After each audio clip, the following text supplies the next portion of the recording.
Hello बच्चों, good morning. तो आज हम हिस्ट्री माइनर का सेमेस्टर 1 का यूनिट 2 पढ़ेंगे। यूनिट 2 जिसमें हम प्राग ऐतिहासिक काल, फिर पूरा पाषाण, मध्य पाषाण काल के बारे में पढ़ेंगे। तो आइए हम शुरुआत करते हैं। ये सारे नोट्स मेरे खुद के बनाए हुए हैं, मैंने पहले इसे पढ़ा है डिटेल में, फिर जा कर के मैं इसे बहुत शॉर्ट नोट बिल्कुल स्ट्रक्चर वाइज बनाने की कोशिश की है, ताकि आप लोगों को इसे पढ़ कर के बिल्कुल आसानी हो और आप इसे स्ट्रक्चर में याद भी कर सकें। तो लिपि के आधार पर, प्रणाली के आधार पर जो इतिहास का डिवीज़न हुआ वो प्राग ऐतिहासिक काल में, आध ऐतिहासिक काल में और ऐतिहासिक काल में, जिसको हम प्री हिस्टोरिक, प्रोटो हिस्टोरिक और हिस्टोरिक एज कहते हैं। तो प्राग ऐतिहासिक काल जो थी, इस समय लिपि का विकास नहीं हुआ था, इस समय लेखन की कोई कला नहीं थी, इस समय का हमें कोई सोर्स नहीं मिलता है। ये चीज़ें बस एक समझ के आधार पे, या फिर जो हमें आधे ऐतिहासिक काल में जो हमें सोर्सेज मिले, उन सोर्सेज के बेसिस पे जो हम पीछे की चीज़ें जानते हैं, उस आधार पर हम इसे पढ़ते हैं। इसमें कोई भी रिटर्न सोर्सेज नहीं मिले थे प्राग ऐतिहासिक काल में। फिर आता है आधे ऐतिहासिक काल। आधे ऐतिहासिक काल जो है वो आधे ऐतिहासिक काल जो है वो लिपि थी पर पढ़ी नहीं गई थी। मतलब इस समय जो है लिपि का विकास हो चुका था, लेकिन वो लिपि कुछ ऐसी लैंग्वेज में थी जिसे हमारे हिस्टोरियंस पढ़ नहीं पाए, उस चीज़ों को समझ नहीं पाए, बट वो लिपि थी उस समय। उनके लैंग्वेज में कुछ उन्होंने लिखा होगा, बट हम उस समय तक उनके उस सोच तक पहुंच नहीं पाए। तो लिपि तो नहीं थी, किंतु आर्यों ने अपने जीवन का प्रदर्शन ऐसे किया कि परवर्ती काल के लोग उसे आसानी से समझ सके। मतलब उस समय के जो काल के लोग थे ना, वो उस चीज़ को आसानी से समझ रहे थे, लेकिन अभी हमारे हिस्टोरियंस को इसे डिकोड करने में काफ़ी समय लगा और काफ़ी चीज़ें समझ नहीं आ रही थी। तो इसीलिए लिपि थी बट पढ़ी नहीं गई थी, ये कहा जाता है। और जब खाद्य उत्पादक कृषि अर्थव्यवस्था का विकास हुआ, इसी समय आद्य ऐतिहासिक काल में थोड़ा थोड़ा करके खाद्य उत्पादक अर्थव्यवस्था का विकास होने लगा था। फिर आता है ऐतिहासिक काल, यानी कि हिस्टोरिक एज, जिसमें बुद्ध काल, महाजनपद काल।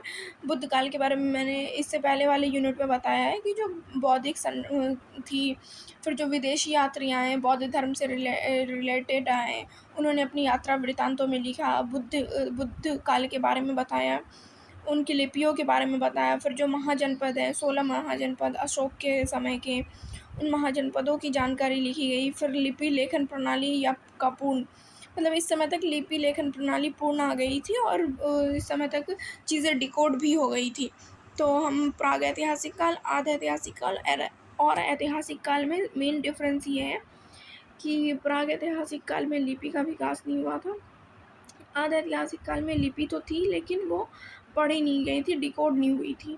और ऐतिहासिक काल में लिपि थी और डिकोड भी हो गई थी। तो हम सिंपल लैंग्वेज में इसे ऐसे समझ सकते हैं। उसके बाद आता प्राग ऐतिहासिक काल। प्राग ऐतिहासिक काल को 3 एज में बांटा गया है: पैलियोलिथिक, मेसोलिथिक, नियोलिथिक। मतलब पूरा पाषाण काल, मध्य पाषाण काल, नव पाषाण काल। पूरा पाषाण काल जो है, इस समय तक पूरा पाषाण काल में जो है ये, मतलब कृषि का विकास नहीं हुआ था ना ही। इस समय बस लोग पत्थरों से चीज़ें थोड़ी थोड़ी चीज़ें बनाने लगे थे, उस चीज़ों को समझने लगे थे। मध्य पाषाण काल में कृषि का थोड़ा विकास हो गया था, लेकिन नव पाषाण काल में पूर्णतः विकास हो गया था।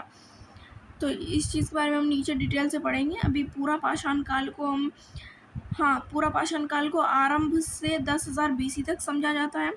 मध्य पाषाण काल को 10,000 BC से 6,000 BC तक समझा जाता है। और नव पाषाण काल को 6,000 BC से 3,000 BC तक समझा जाता है। फिर ये आता है निम्न, मध्य, उच्च पूरा पाषाण काल। मतलब निम्न पूरा पाषाण काल, मध्य पूरा पाषाण काल और उच्च पूरा पाषाण काल। उच्च पूरा पाषाण काल जो वो आधुनिक मानव का विकास, जिसे हम होमोसेपियंस कहते हैं। जैसे अगर हम जैसे कि बायोलॉजी के क्षेत्र में भी कुछ पढ़ेंगे, तो हमें ये बताया था कि मनुष्य का विकास कैसे हुआ। मनुष्य जो थे वो पहले होमोसेपियंस थे। होमोसेपियंस के बाद उनके अंदर विकास आया, और फिर अभी जो जैसे मनुष्य दिख रहे हैं वो अब ऐसे जा कर के हुए। फिर उस समय चित्रकला का विकास हो चुका था। मानव शिकारी जीवन जी रहा था। पूरा पाषाण काल में जो है मानव शिकारी जीवन जी रहा था, और शिकार करने के लिए वो पत्थरों से कुछ छोटे मोटे हथियार टाइप, नुकीले हथियार टाइप बनाने लगा था। अब मानव विकास कर्म, क्योंकि हम पूरा पाषाण में हमें मानव के विकास पर भी जाना जो होमो सेपियंस तक आया, तो हम इसमें से जानते हैं कि अस्थेलोपिथेकस, फिर आता है पिथिक्रेंथोपस जिसमें आदि मानव, होमो इरेक्टस, निएंडरथल, इसके बाद में होमो सेपियंस, फिर आया सॉरी आदि मानव, होमो इरेक्टस, निएंडरथल, क्रोमेगेन, फिर आया होमो सेपियंस जो भी आधुनिक मानव है। पूरा पाषाण काल जो उस समय के जो लोग थे वो शिकारी जीवन जी रहे थे। पत्थरों से उपकरण का निर्माण हुआ था, लेकिन वो बहुत नुकीला नहीं था, हल्का था। जैसे कुल्हाड़ी भी बिल्कुल प्रॉपर अभी वाली कुल्हाड़ी नहीं थी, बस उनका शेप थोड़ा कुल्हाड़ी तरह के साइज का था, तो इसलिए उसे कुल्हाड़ी बोला गया। और फिर आया गडासा खंडक। गडासा खंडक क्या है इसके बारे में मुझे नहीं पता, आप लोग थोड़ा इसको सर्च कर लेना please, sorry for the inconvenience. फिर आता है मध्य पाषाण काल। मध्य पाषाण काल में जो है वो शल्क उपकरणों का निर्माण होने लगा था, मतलब जो भी उपकरण थे उन उपकरणों का निर्माण हो गया था, छोटे छोटे उपकरण बनने लगे थे। पत्थरों की जो निकेल का जो साइज़ था वो थोड़ा पतला होने लगा था। फिर आए छोटे पाषाण उपकरण बनने लगे। उपकरणों के बारे में मैंने बताया कि उपकरण बनने लगे थे इस समय तक। मानव अब मछलियाँ पकड़ने लगे, पक्षियों का शिकार करने लगे, जानवरों को पकड़ने लगे। फिर इस समय तक जानवरों के कपड़े पहनने लगे, मतलब जानवरों की स्किन के उसे भून कर खाने लगे। प्रक्षोपास्त्र तकनीकी का विकास हुआ, मतलब फेंकने वाला जो हथियार होता है, जो हम दूर से हथियार फेंक के जानवरों का शिकार कर सकते हैं, उन उन चीज़ों का विकास होने लगा था। मानव अब इस समय से पशुपालन शुरू कर दिया था। मानव ने इस समय से पशुपालन शुरू कर दिए थे। इसका सबसे प्रमुख साक्ष्य जो हमें बागोर राजस्थान से मिलता है, ये आप लिख सकते हैं, क्योंकि ये एक मेन पॉइंट है कि हमें इसका साक्ष्य कहाँ से मिलता है कि मानव पशुपालन करने लगा था। और जो उसने पशुपालन किया उसमें कुत्ता, बिल्ली और बकरी, इन तीनों को पहले शुरुआत में पशुपालन के तौर पे अपनाया गया, जिसमें सबसे पहले कुत्ता को अपनाया गया था। फिर ये प्रथम साक्ष्य जो है वो बागौर राजस्थान से मिलता है। इसके काल में मानवीय आक्रमण युद्ध की शुरुआत हुई और प्रथम उत्तर प्रदेश के सराय नाहर से मिला, मतलब जो इस समय तक अब आक्रमण भी थोड़ी थोड़ी शुरू हो गई थी, जिसका साक्ष्य हमें उत्तर प्रदेश के सराय नाहर से मिलता है। फिर आता है नव पाषाण काल यानी कि नियोलिथिक एज।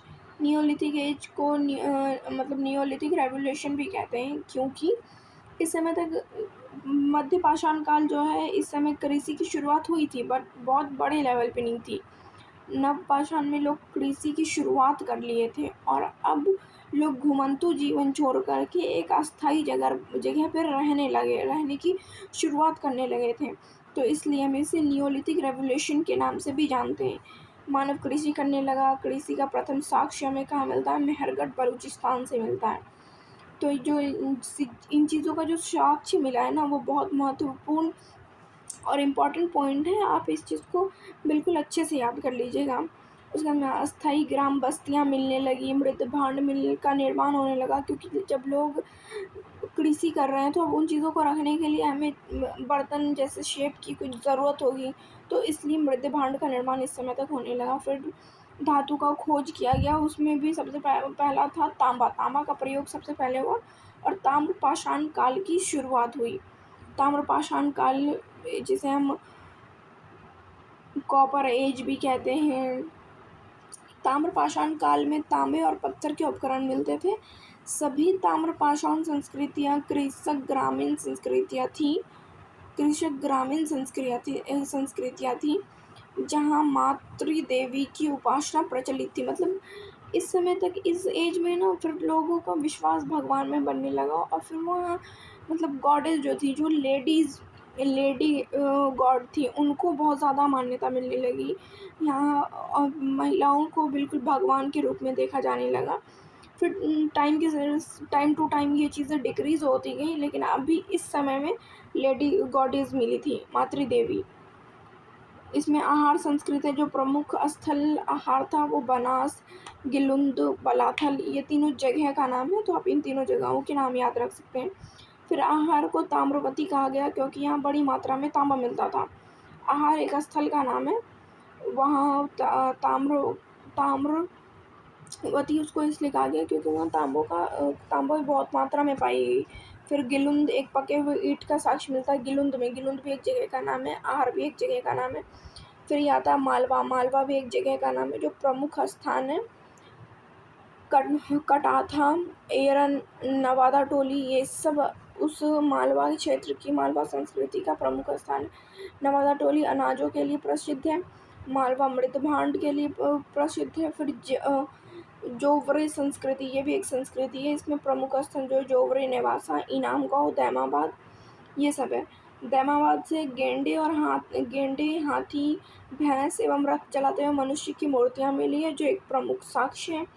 फिर जैव संस्कृति के स्थल जेवरों की मुख्य विशेषता यह थी कि यहाँ व्यक्तियों की मृत्यु के पश्चात पैरों के निचले हिस्से काट कर दफनाए जाते थे ताकि वे भूत ना बन। अच्छा, जेवरों जो संस्कृति है ना, उस समय थोड़ा अंधविश्वास भी विकसित हो गया था। तो लोगों को ऐसा लगता था कि मरे हुए लोगों का पैर काट करके नहीं उसे दफनाएंगे तो वो फिर भूत बनकर चलने लगेंगे और जो लोग जिंदा उन्हें परेशान करने लगेंगे।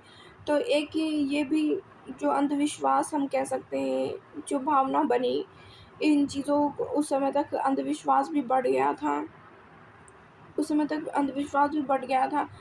तो आज के लिए बस इतना ही, क्योंकि यहाँ से हमारा नवपाषाण काल तक ही हमारा यूनिट था और हम ये बिल्कुल डिटेल में पढ़ चुके हैं। इसके बाद मैं नेक्स्ट यूनिट में आपको हड़प्पा सिविलाइजेशन के बारे में बताऊंगी। उसका भी मैंने ऐसे ही फ्लो चार्ट टाइप बनाया है, थोड़ा पॉइंट टू पॉइंट बनाया है, तो चीज़ें आपको समझने में आसानी हो।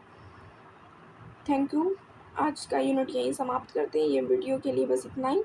आप लोग चैनल को लाइक और सब्सक्राइब ज़रूर से कर देना। Thank you.